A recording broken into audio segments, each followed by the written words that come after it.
ബത്തേരി കിച്ചണിൻ്റെ ഇന്നത്തെ വീഡിയോയിലേക്ക് എല്ലാവർക്കും സ്വാഗതം. എന്തൊക്കെയുണ്ട് എല്ലാവർക്കും വിശേഷം? എല്ലാവരും സുഖമായിട്ടിരിക്കുന്നു? ഞങ്ങളും സുഖമായിട്ടിരിക്കുന്നു. ഇന്നലെ വീഡിയോ ഇടാൻ പറ്റിയില്ല, കുറച്ച് തിരക്കൊക്കെ ആയിരുന്നേ. ഈ വീഡിയോ ഞാൻ കഴിഞ്ഞ ദിവസം കൽപ്പറ്റയിലെ ടൗൺഷിപ്പ് കാണാൻ പോയപ്പം എടുത്ത വീഡിയോയാട്ടോ. അന്ന് ഒന്നിച്ചിട്ടില്ല, എല്ലാം കൂടെ ലോങ് വീഡിയോ ആവണ്ട എന്ന് വിചാരിച്ചിട്ട് ഒന്നിച്ച് ഇടാഞ്ഞതാണ്. അപ്പോൾ ഞങ്ങൾ ടൗൺഷിപ്പൊക്കെ കണ്ട് വന്നതിന് ശേഷം ഒരു ഹോട്ടലിൽ കയറിയിട്ട് ഭക്ഷണമൊക്കെ കഴിക്കുവാണേ. പൊറോട്ടയും മീൻ കറി പിന്നെ മുട്ടക്കറിയൊക്കെ ഉണ്ടായിരുന്നു. മുട്ടക്കറി കാണാൻ വലിയ രസമില്ലെങ്കിലും കഴിക്കാൻ നല്ല ടേസ്റ്റ് ആയിരുന്നേ. അപ്പോൾ അങ്ങനെ ചായ കൂടിയൊക്കെ കഴിഞ്ഞേച്ചാണ് പിന്നെ ഗ്രാൻഡ് ഫെസ്റ്റ് കാണാൻ വേണ്ടി പോയത്.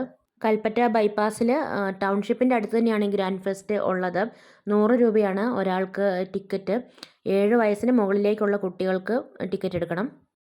വിസ്മയക്കാഴ്ചകളുടെ മഹാപൂരം വയനാട്ടിൽ ആദ്യമായി അരങ്ങേറുന്നു. കൽപ്പറ്റയുടെ സ്വപ്ന പൂവിലിത ചൈനയിലും ദുബായിയിലും തരംഗമായി മാറിയ സറിയൽ വെള്ളച്ചാട്ടത്തിന്റെ മാസ്മര പ്രഭാവം.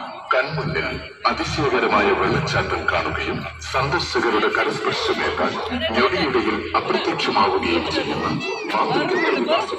മലബാർ ഗ്രാൻഡ് ഫെസ്റ്റിലിത മനുഷ്യൻ നിർമ്മിച്ച ലോകാത്ഭുതമായ താജ്മഹൽ നിങ്ങൾക്ക് ദൃശ്യവിസ്മയങ്ങൾ. മാർച്ച് 19 മുതൽ കൽപ്പറ്റ ബൈപ്പാസ് റോഡിലെ ഫ്ലവർ ഷോ ഗ്രൗണ്ടിൽ. പ്രദർശന സമയം ദിവസവും വൈകിട്ട് 3:30 മുതൽ രാത്രി 9:30 വരെ. കുടുംബങ്ങൾക്ക് കൂട്ടുകാർക്ക് സന്ദർശിക്കൂ. പറഞ്ഞറിയിക്കാനാകാത്ത ആഹ്ലാദവും സന്തോഷവും ആനന്ദവും ജീവിതത്തിലേക്കും. Malabar grand fest flower show ground, bypass road, Kalpetta. ഇവിടെ അവതാർ വേൾഡ് പോലെ ആക്കി വെച്ചേക്കുന്നത്. ആ ലൈറ്റൊക്കെ ഇട്ടിട്ട് കാണാൻ നല്ല ഭംഗിയുണ്ടായിരുന്നു. സിനിമയിലെ കഥാപാത്രങ്ങളൊക്കെ ഉണ്ട്. നല്ല രസമുണ്ടായിരുന്നു കേട്ടോ അത് കാണാൻ വേണ്ടിയിട്ട്. 100 രൂപ കൊടുത്ത് ടിക്കറ്റ് എടുത്ത് അകത്ത് കയറി കാണാൻ മാത്രമുള്ള സംഭവങ്ങളൊന്നും ഉണ്ടായിരുന്നില്ല. താജ്മഹലൊക്കെ ഉള്ളതുകൊണ്ട് ആണ് ആൾക്കാർ കൂടുതൽ ടിക്കറ്റൊക്കെ എടുത്ത് ഇത് കാണാൻ വേണ്ടി വരുന്നത്. പക്ഷേ താജ്മഹൽ ഇവിടെ അമ്പലവയലിൽ പൂപ്പൊലിക്ക് പണ്ടൊരിക്കലുണ്ടായിരുന്നു കേട്ടോ. അത് നല്ല രസമായിരുന്നു. അത് ഇതിലും രസമായിരുന്നു കാണാൻ വേണ്ടിയിട്ട്. അത്രയ്ക്ക് ഭംഗിയൊന്നും ആയിട്ടില്ല, എന്നാലും വലിയ കുഴപ്പമില്ല. വൈറ്റ് തെർമോകോൾ ഷീറ്റിൻ്റെ അടിയിൽ മാല പോലത്തെ ലൈറ്റ് ഉണ്ടല്ലോ, അതൊക്കെ ഇട്ടിട്ടാണ് ഇങ്ങനെ ലൈറ്റൊക്കെ ആക്കി വെച്ചേക്കുന്നത്. പിന്നെ ഇതിൻ്റെ ഉള്ളിൽ മ്യൂസിക്കൊക്കെ ഉണ്ട്, പക്ഷേ അതൊക്കെ ഇട്ടാൽ നമുക്ക് കോപ്പിറൈറ്റ് കിട്ടുന്നതുകൊണ്ട് അതൊക്കെ ഒഴിവാക്കിയിട്ടാണ് ഞാൻ വീഡിയോ ഇട്ടേക്കുന്നത്. ഇത് ഇതുവരെ എവിടെയും കാണാത്തൊരു വെറൈറ്റി ആയിട്ടുള്ള സംഭവമായിരുന്നു കേട്ടോ. നേരിട്ട് കാണാൻ വേണ്ടിയിട്ട് നല്ല രസമുണ്ടായിരുന്നു. വീഡിയോ എടുക്കുമ്പം ഇങ്ങനെ ഫുള്ള് പല കളറിലുള്ള ലൈറ്റൊക്കെ ആയതുകൊണ്ട് ഇതിനകത്തുള്ള കാര്യങ്ങളൊന്നും കറക്റ്റ് കാണാനൊന്നും പറ്റുന്നില്ല. പക്ഷേ നേരിട്ട് കാണാൻ നല്ല രസമായിരുന്നു കേട്ടോ. താജ്മഹലിനേക്കാളും ശരിക്കും പറഞ്ഞാൽ എനിക്ക് ഇത് നന്നായിട്ട് ഇഷ്ടപ്പെട്ടായിരുന്നേ. കുഞ്ഞുണ്ണി എന്തിയേ? ഇവിടെ അങ്ങനെ വലിയ തിരക്കും ബഹളമൊന്നുമില്ല, കുറച്ച് ആൾക്കാരൊക്കെ ഉണ്ട്. പിന്നെ താജ്മഹലിനെ കുറിച്ചുള്ള കുറേ കാര്യങ്ങളൊക്കെ ഇവിടെ ഇങ്ങനെ എഴുതി വെച്ചിട്ടുണ്ട്. ടൗൺഷിപ്പൊക്കെ കണ്ട് ഭക്ഷണമൊക്കെ കഴിച്ച് വന്നപ്പോഴത്തേക്ക് ഒരു 6:30 ആയിട്ടുണ്ടായിരുന്നു. നമ്മൾ ഇങ്ങനെയുള്ള ഫെസ്റ്റുകൾ പ്രോഗ്രാമുകളൊക്കെ കാണാൻ വേണ്ടിയിട്ട് പോകുമ്പം പകലും രാത്രിയും കൂടെ കാണാൻ പറ്റുന്ന പോലെ വേണം എല്ലായിടത്തും പോകാൻ വേണ്ടിയിട്ട്. അപ്പോൾ 2 സമയത്തുള്ള ആ ഒരു വ്യൂ ഒക്കെ കണ്ടു പോരാമല്ലോ. അക്കുവും ചേട്ടായിയും കുഞ്ഞിപ്പെണ്ണും കൂടെ അവിടെ നിന്ന് ഫോട്ടോ ഒക്കെ എടുക്കുന്നുണ്ട്. പിന്നെ ഈ താജ്മഹലിൻ്റെ മുമ്പിലും ഓരോരുത്തർ വന്നിങ്ങനെ ഫോട്ടോ ഒക്കെ എടുത്ത് പോകുന്നുണ്ട് കേട്ടോ. വീഡിയോയും ഫോട്ടോയും ഒക്കെ എടുക്കാൻ അവിടെയൊക്കെ ആൾക്കാരുണ്ട്. പിന്നെ പാർക്കൊക്കെ ഉണ്ട് പിള്ളേർക്ക് കളിക്കാൻ വേണ്ടിയിട്ടൊക്കെ. കുഞ്ഞിപ്പെണ്ണിന് വെള്ളത്തിൽ കളിക്കണമെന്നും പറഞ്ഞുകൊണ്ടായിരുന്നേ, പക്ഷേ വേറെ ഉടുപ്പൊന്നും എടുത്തിട്ടില്ല. ആ ഇട്ടുകൊണ്ട് വന്ന ഉടുപ്പ് തന്നെ ആയതുകൊണ്ട് പിന്നെ അവളെ വെള്ളത്തിൽ കളിക്കാനൊന്നും വിട്ടില്ല. ഇവിടെയൊക്കെ ഇങ്ങനെ കാണാനൊക്കെ കുറച്ച് നേരം നിന്നതേ ഉള്ളേ. ഫ്ലവർ ഷോ ഗ്രൗണ്ടിലാണ് ഈ ഒരു പ്രോഗ്രാം നടക്കുന്നത്. മെയ് 5 വരെ കേട്ടോ ഉള്ളത്. ഇവിടെ ഒരു പ്ലാവിൽ നല്ല മൂത്ത ചക്ക നിൽക്കുന്നുണ്ടായിരുന്നേ. എവിടെയെങ്കിലും പോയാൽ ചക്കയും മാങ്ങയൊക്കെ ഉണ്ട്, അത് ഞാൻ പെട്ടെന്ന് കാണും. പിന്നെ കുഞ്ഞിപ്പെണ്ണ് വെള്ളത്തിൽ കളിക്കാൻ പറ്റാത്തതുകൊണ്ട് അവിടെ നിന്നുകൊണ്ട് ഇങ്ങനെ വെള്ളമൊക്കെ കണ്ടുകൊണ്ട് നിൽക്കുക. ഇവിടെ പിന്നെ കുറേ മൃഗങ്ങളൊക്കെ ഉണ്ട്. മയിലും മാനും കടുവയും സിംഹവും. പിന്നെ ഇവിടെ 2 ആനയുണ്ട്. അതിനകത്ത് ഒരാന മാത്രം കരഞ്ഞുകൊണ്ടിരിക്കുന്നുണ്ട്, ഒരാന അനക്കമില്ലാണ്ട് നിൽക്കുന്നുണ്ട് കേട്ടോ. ഇങ്ങനെ മൃഗങ്ങളുടെ സൗണ്ടൊക്കെ ഇതിനകത്ത് ഇട്ടിട്ടുണ്ട്, പക്ഷേ മ്യൂസിക്കും ഉള്ളതുകൊണ്ട് ഞാൻ സൗണ്ടുകളൊന്നും അങ്ങനെ ഇട്ടിട്ടില്ല. ഒരാന മിണ്ടാതെ നിൽപ്പുണ്ടല്ലോ. ഇവിടെ ഇങ്ങനെ കുറച്ച് മൃഗങ്ങളൊക്കെ ഉണ്ട്, അതൊക്കെ കണ്ട് പിന്നെ സ്റ്റാളിലേക്ക് ഇവിടുന്ന് നേരെ പോകുന്നത്. അങ്ങനെ ഒരുപാട് കടകളൊന്നും ഉണ്ടായിരുന്നില്ല, ഒരു 6-7 കടകളൊക്കെ ഉണ്ടായിരുന്നുള്ളൂ. നമുക്ക് എന്തെങ്കിലും വേണമെങ്കിൽ വാങ്ങിക്കുകയൊക്കെ ചെയ്യാം. പഴയ കാലത്തെ മുട്ടായികൾ, പിന്നെ ചെരുപ്പുകൾ, ബെഡ്ഷീറ്റ്, അങ്ങനെയുള്ള സംഭവങ്ങളൊക്കെ ഉണ്ട്. പിന്നെ ഫുഡിൻ്റെ കൗണ്ടറും ഒക്കെ ഉണ്ടായിരുന്നു കേട്ടോ. നല്ല മഴക്കാറൊക്കെ ഉണ്ടായിരുന്നേ, പക്ഷേ മഴയൊന്നും പെയ്തില്ല. മഴ പെയ്യുമെന്നൊക്കെയുള്ള പേടിയുണ്ടായിരുന്നു. അന്നേരത്തേക്കെല്ലാം കണ്ട് പുറത്തേക്ക് ഇറങ്ങണം എന്നൊക്കെ വിചാരിച്ചായിരുന്നു, പക്ഷെ മഴയൊന്നും പെയ്തില്ല. കഴിഞ്ഞ ദിവസം നമ്മുടെ ഇവിടെയൊക്കെ ഭയങ്കര കാറ്റും ഇടിയും മഴയൊക്കെ ആയിരുന്നേ.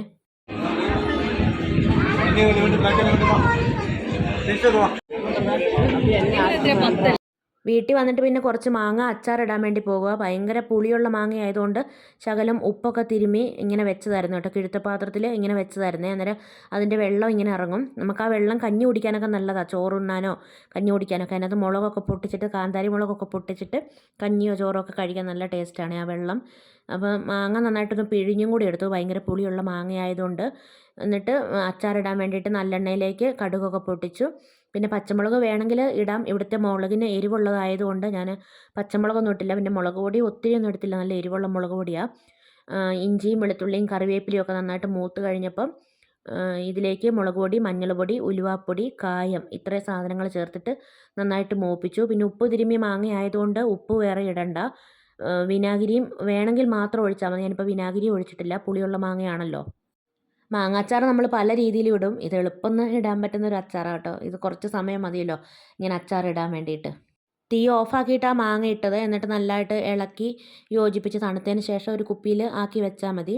ഇത് ഇന്ന് രാവിലെ എടുത്ത വീഡിയോയാണ്. രാവിലെ കാപ്പി കൂടിയൊക്കെ കഴിഞ്ഞ് വെച്ച് ചെമ്മീൻ കുറച്ച് ഇരിപ്പുണ്ടായിരുന്നു, ഞാൻ ഫ്രിഡ്ജിൽ നിന്ന് എടുത്ത് തണുപ്പൊക്കെ മാറ്റി വെച്ചിട്ടുണ്ടായിരുന്നു. നന്നാക്കി എടുക്കുവാണേ. ആദ്യം തല, അവക്കറിയാം ഇങ്ങനെ. അത് കഴിഞ്ഞ് തോട് പൊളിക്കുക, മേളീന്ന് ഇവിടെ കുടിച്ചാൽ പോലെ.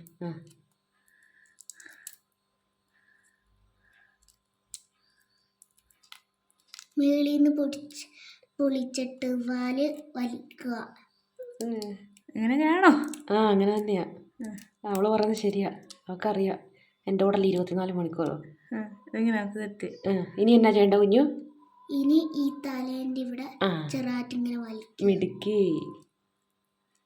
വലിക്കട്ടെ? ദശയെല്ലാം കൂടെ കളയില്ല, തലയുടെ വേസ്റ്റ് മാത്രമേ എടുത്ത് കളയണ്ടുള്ളൂ. മേൽഭാഗം ഇങ്ങനെയാ? എന്ത് ചെയ്യണ്ടേ? അതത്ര ശരിയായില്ല എന്നോ. ഇനിയിപ്പോൾ താവട്ടെ. ഇനി എന്നാ ചെയ്യേണ്ട മോനെ? ഇനിയോ? ഇനി ഇങ്ങനെ മുറിക്കുക വശത്ത്. മുറിക്കണം. അത് കഴിഞ്ഞ് അതിനകത്ത് തന്നെ എടുത്ത് കളയണ്ടേ? അതിനകത്തുനിന്ന് ഒരു അയക്കുണ്ട്, അതിങ്ങനെ എടുത്ത് കളയണം. ഞാറ് പോലത്തെ നാര്. തിരിച്ചു പിടിച്ച് മുറിക്കടി. നാര് കാണുന്നില്ലേ? നോക്ക്, മതി. ചെറുതായിട്ട് ഞാറ് കാണും. ഞാര് അതാ ആ കാണുന്ന അഴുക്കെടുത്ത് കളയണം. അത് നഖോണ്ടല്ല, അത് തന്നെ വലിച്ചിങ്ങനെ എടുക്കണം. ഇച്ചിരി താത്തി പിടിച്ച കൈ. എന്നിട്ട് അത് ഇങ്ങനത്തെ കിടക്കുന്നത് എടുത്ത് കളയണം. അക്കുവിന് എക്സാമൊക്കെ കഴിഞ്ഞു, ഇനിയിപ്പോൾ അവധിയൊക്കെ ആയാലും ഇനി എൻ്റെ കൂടെ എന്തെങ്കിലുമൊക്കെ ചെയ്യാമല്ലോ. ഞാൻ മീൻ വെട്ടിക്കൊണ്ടിരിക്കുമ്പോൾ എൻ്റെ അടുത്തേക്ക് വന്നിട്ട് ഇത് നന്നാക്കാൻ എളുപ്പമാണോ എന്നൊക്കെ ചോദിച്ചതേ. അന്നേരം ഞാൻ പറഞ്ഞു നീ തന്നെ ഒന്ന് നന്നാക്കി നോക്ക് എന്ന് പറഞ്ഞ് ഇങ്ങനെ കൊടുത്തതാണ്. അപ്പോൾ കുഞ്ഞിപ്പെണ്ണ് ഏത് നേരവും എൻ്റെ കൂടെ ആയതുകൊണ്ട് അതൊക്കെ കണ്ട് മനസ്സിലാക്കി വെച്ചിട്ടുണ്ട് കേട്ടോ. അപ്പോൾ അവൾ നന്നാക്കുമ്പോൾ അവൾക്ക് ഓരോന്നൊക്കെ പറഞ്ഞു കൊടുക്കുക. പിന്നെ ഞാൻ ചെമ്മീൻ കറി വെക്കാൻ വേണ്ടിയിട്ട് ഉലുവ ആദ്യം പൊട്ടിച്ചു. അത് കഴിഞ്ഞിട്ട് ഇഞ്ചി, വെളുത്തുള്ളി, പച്ചമുളക്, പിന്നെ കറിവേപ്പില ഇത്രയും സാധനങ്ങളെല്ലാം ഇട്ടിട്ട് നന്നായിട്ട് വഴറ്റിയെടുക്കുക.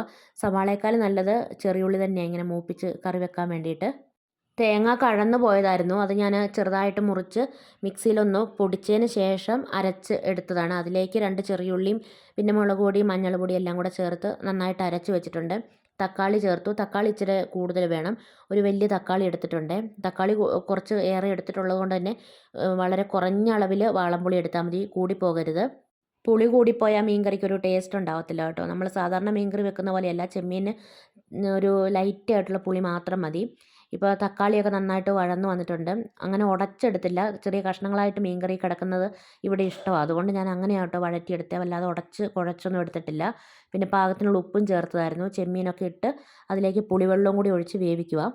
ചെമ്മീനൊക്കെ പെട്ടെന്ന് വേകുമല്ലോ, പിന്നെ വല്ലാതെ വേവിച്ച റബ്ബർ പോലെ ആകുകയും ചെയ്യും. മീനൊക്കെ വെന്ത് കഴിഞ്ഞപ്പോൾ അതിലേക്ക് തേങ്ങ അരച്ചതും മിക്സിയുടെ ജാറ് കഴുകി കുറച്ച് വെള്ളവും കൂടി ഒഴിച്ച്, വല്ലാതെ അങ്ങ് ചാറാക്കി നീട്ടിയെടുക്കല്ലേ, അന്നേരം ടേസ്റ്റ് ഉണ്ടാകത്തില്ല.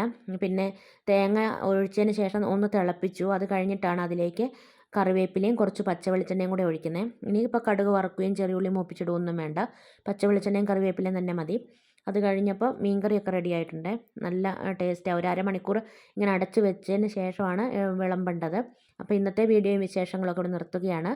വീഡിയോ കണ്ട് ഇഷ്ടമാവുകയാണെങ്കിൽ സബ്സ്ക്രൈബ് ചെയ്യാനും ലൈക്ക് ചെയ്യാനും ഷെയർ ചെയ്യാനും കമൻറ്റ് ചെയ്യാനൊന്നും മറന്നു പോകരുതേ. നാളെ പുതിയൊരു വീഡിയോയുമായി നമുക്ക് വീണ്ടും കണ്ടുമുട്ടാം.